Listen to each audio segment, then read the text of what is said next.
Hello everyone. Today I am going to share a very important video. If you find it as important as I do, then please share it with all of your family and friends. In short, we are going to show with 3D modeling software how sunrises and sunsets prove the Earth is flat.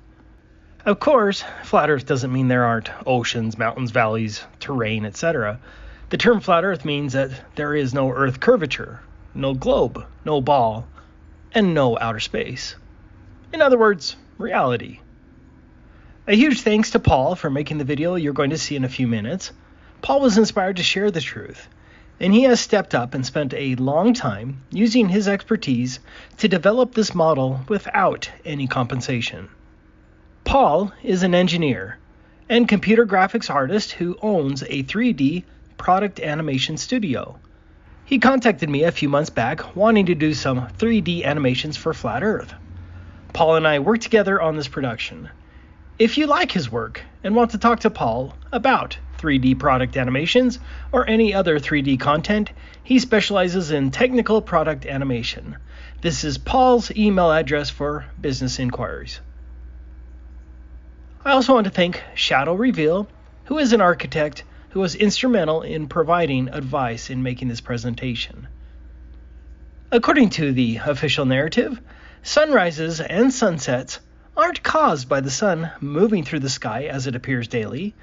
Instead, sunsets are supposedly caused by you, the observer, falling backwards at roughly 1,000 miles per hour, while your angle to the sun lowers below your feet and the Earth begins to obstruct the sun until you're entirely in the shadow of the Earth, which results in nighttime. Under the official story, the term sunset is actually a misnomer, because the sun isn't doing anything as you allegedly rotate away from the sun. But for simplicity, we're going to say that the sun is setting, moving, or dropping. And for purposes of this video, we are going to assume an observer roughly at sea level, so that we are talking about the Earth curvature obstructing the sun and not topography. I love this flat Earth evidence because this argument is so simple, and it is dispositive for either side of the globe versus flat Earth discussion. If the globe were real, then the sun must set at an angle lower than the observer's position until the sun drops physically below the observer's feet. That is the simple official narrative. This is the same claim for those few geocentrists who still believe in the globe but claim the Earth is stationary while the local sun and moon rotate around the Earth. On the other hand, flat earthers claim that the sun never sets at an angle lower than your feet. Generally speaking, flat earthers claim the local sun does not physically rise and fall, but simply travels further away from the observer. The sun's apparent setting is caused by perspective and the limitation of the sun's light. What's important here is that, according to the flat Earth model, the sun cannot actually travel below the flat Earth and will never be angled below your feet. For those who like logic, this is a classic modus tollens argument. If P, then Q, not Q, therefore not P. If the Earth were a globe, then the sun must set lower than the physical horizon. The sun does not set lower than the physical horizon, therefore the Earth is not a globe. What started all of this was the fact that many globe propagandists have claimed that shadows, like this one of Mount Rainier, are showing an upward shadow of the mountain being cast by a sun that's below the physical horizon. Remember, these globe proponents are claiming the sun is lower than your feet, below the Earth's physical bulge, proving the globe. In fact, what you're seeing here is the top of the mountain casting a shadow on clouds that are physically below the peak. Due to perspective from a lower vantage point, it only appears as though the mountain shadow is angled upwards. Just like these power lines, the power lines aren't growing in size. They're the same size, but perspective makes it look like they're getting bigger. We can say this definitively because there has never been an upward mountain shadow filmed from the apex of a mountain. What's ironic is that this mistaken globe evidence just became the death knell for the globe. You can't have an upward mountain shadow and not have a similar upward Earth bulge shadow causing a similar and noticeable effect. In fact, the globe requires an upward bulge shadow, and that's what we're going to show here today. The first trick of the globe propagandist, like demonstrated by this one, is to show a globe with paper or something else wrapped around it to demonstrate the Earth shadow and claim that the Earth shadow could not hit the clouds because the angle is not there. This demonstration is patently deceptive because the paper is wrapped over the clouds. It's the ground that would be creating the Earth shadow, not the clouds above the Earth. Some globe propagandists will probably claim that the Earth cannot create a distinct visible shadow because the atmosphere supposedly disperses the light of the sun. However, on a clear day, the sun can still create a distinct shadow. Look at this picture of these birds. If a 1-foot-tall bird can cast a distinct and visible shadow, then the bulge of the Earth most certainly would do the same. If small waves can cast a shadow, then the massive Earth bulge would do the same. Now, let's get to Paul's presentation. Recently, I came across a fascinating set of videos regarding the phenomenon of the apparent shadow casting from Mount Rainier onto some clouds. These videos are from the YouTube channel Taboo Conspiracy. He does some great flat earth videos, so I was eager to hear what his thoughts were on this phenomenon because on its surface, it appears to indicate a globe model. I mean, if the sun can cast a shadow vertically, that would indicate that it is in fact going below the horizon as the globe model claims. In this video, he showed this image. Basically, if the Earth was a globe and the sun was falling over the horizon as the Earth spins, we should see the globe shadow itself shine up on the clouds. This made sense to me, but I really wanted to test it out. So, with my background as an engineer and a CG artist and my familiarity with computer graphics tools, I set out to mock this up with the intention of seeing if this would actually happen. One challenge with 3D programs and space-type projects is scale. Given the supposed distance of the sun being approximately 150 million kilometers or 93 million miles away, and with the Earth with a radius of 6,371 kilometers or 30,959 miles, these sizes are too great to work with in most typical computer graphics programs. This experiment, the nature of typical CG lighting in a, quote, realistic render package is problematic because they typically have a light intensity fall off baked in. As you get further from the subject, the light intensity has to dramatically increase. At the distances proposed by this globe model, the CG programs really can't adequately represent them. The early days of CG lighting, there was a concept of it's called direct lighting, which basically the light doesn't lose power based upon distance. The light itself also has parallel rays and is supposed to simulate the sun from far distances. Luckily, we can replicate the sun in this experiment with a direct or infinite light. See here the harsh shadows that are cast, and as I move the light away, there is no effect on lighting intensity or the shadow sharpness. What does affect the shadow is the angle of the light. So this will be adequate for this experiment. So I built the model with two known caveats. The model would be scaled and the sun would be a direct light with the infinite parallel rays. Overall, this is not a compromise because the experiment is really to see if the globe/ball would also cast a shadow on the clouds as the sun went down. It's really important to build a replica as much as necessary.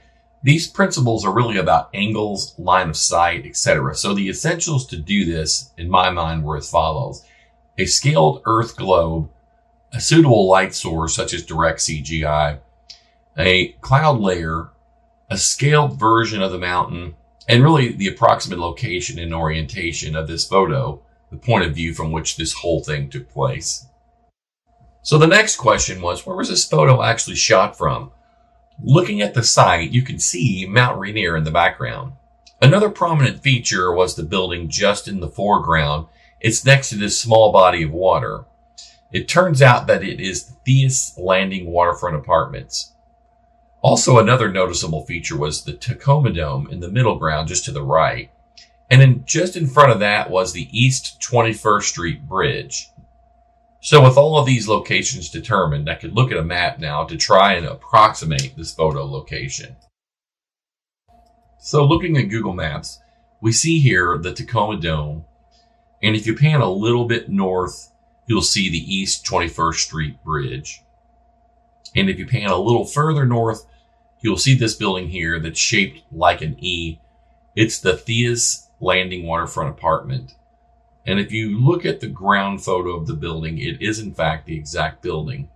So, if you pan the map up in the line of sight direction, you'll find this building here, which is the Tacoma Sign Company. So while I can't be 100% certain this is where the photo was taken from, it's definitely precise enough for this experiment. So if you zoom out over the whole entire site, this area is what I needed to replicate and build in 3D. Looking at the overall map of this site, we can get some rough dimensions from the location of the photo to Mount Rainier. The distance away from Mount Rainier is approximately 68.2 kilometers or 42.37 miles. You can also see a Google Map 3D view of the site with the prominent features in the frame. So here's the sphere Earth model scaled 1 kilometer to 1 meter. You can see here the radius is 6,371 meters. As we zoom way down into the model, we'll see Mount Rainier.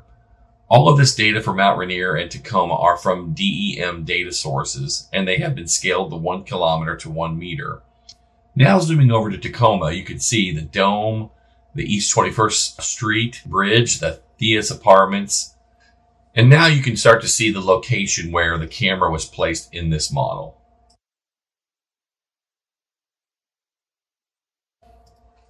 So here I will select the camera that was actually set up to view the scene. And you can see now here is our final shot. For verification purposes, I've placed a couple measurement references in the scene. This first one is the height difference in the model from the photograph to the peak of Mount Rainier. You can see that it is 4.378 meters. Mount Rainier is 4.392 meters above sea level in our model, so our camera is placed approximately 14 meters above sea level. Now we can select on the measurement reference for the distance away. You can see that the length is 68.2 meters or 68.2 kilometers scaled. And this reference is very close to the peak of Mount Rainier. Finally, taking all this information into account, let us compare our scene setup with the actual photo. For this experiment, this is more than adequate to demonstrate the concept of a globe bulge shadow. So here is a final render of the entire site based upon DEM data. The scale is correct and the geometry is correct. The site is ready for our experiment. For our experiment, we will be doing a sunrise. Now let's discuss the concept we're trying to demonstrate. The sun is supposedly located 93 million miles away. This distant sun creates a terminator line from the edges of the sphere.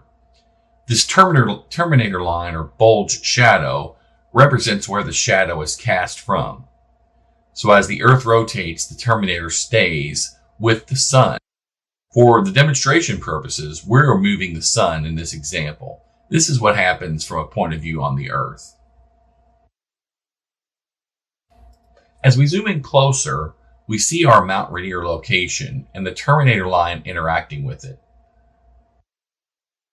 And as we zoom even closer, we can see how the terminator line / bulge shadow interacts with the mountain.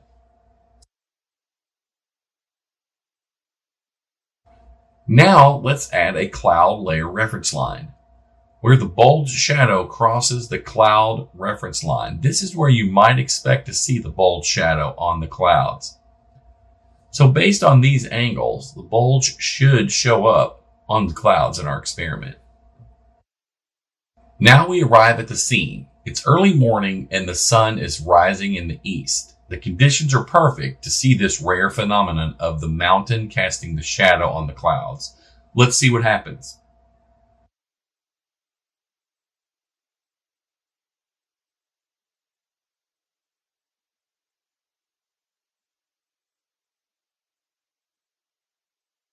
As you can see, as the sun rotates up, it does in fact interact with the spherical Earth and cast a shadow on the clouds from underneath. Our experiment was set up to mimic the Earth as a sphere, the exact size and conditions for a shadow from Mount Rainier on the clouds, and the hypothesis that as the Earth rotates, the sun goes down below the Earth. If the Earth were a ball, this is what we should see under these special conditions. In fact, if the Earth were a ball, we should probably see this almost every night in some fashion or another. For a closer look at what's going on, let's go back to the schematic. If we pause the sun rotation right here where the shadow crosses the cloud layer just to the west of the mountain, here is the image of what we could expect to see. This experiment is a serious blow to the globe model. After working through this experiment, this is another in a long list of proofs that people can do for themselves. Each one of us can go out each morning at sunrise or each evening at sunset and observe this for ourselves. Do you see this shadow across the sky? For me, I've never experienced this visual in my life on this plane, nor have I seen any photos of this phenomenon to date. What I love most about the flat Earth is that it literally is right in front of us, and it points to our Creator and King. I was always a born-again believer, but flat Earth just adds that much more enjoyment to my appreciation of His creation. Every day when I'm outside, I look at this plane with so much more wonder and amazement, knowing that our Creator is right here, right above us, and we are the center of His eye. I hope you enjoyed this presentation. I'd like to acknowledge Taboo Conspiracy and Shadow Reveal for their very helpful direction and contribution to this experiment and video. God bless. Using Paul's globe model simulation, this is what sunrise should look like facing Mount Rainier directly eastward. Again, the Earth's bulge shadow should precede the mountain shadow. In contrast, this is what a sunset should look like if you were facing west. In summary, during both sunrise and sunset, if we lived on a ball, the Earth itself would cast an upward shadow on the clouds above. For sunrise, the bulge shadow would precede the shadow of the mountain or other tall object like this. For sunset, the upward Earth bulge shadow would immediately follow the upward shadow of the mountain. If we lived on a ball, we should see some form of the bulge shadow twice a day on a nearly daily basis. Without question, this never happens in reality. Therefore, the globe Earth is not reality.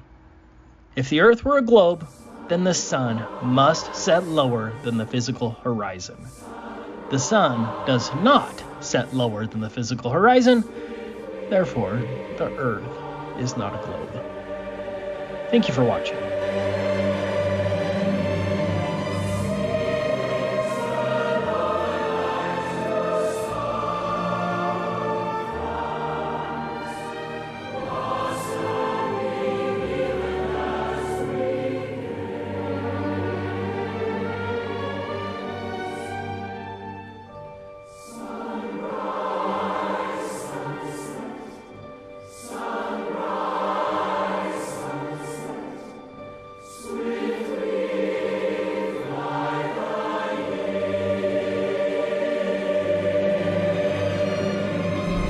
The heavens declare the glory of God, and the firmament showeth his handiwork.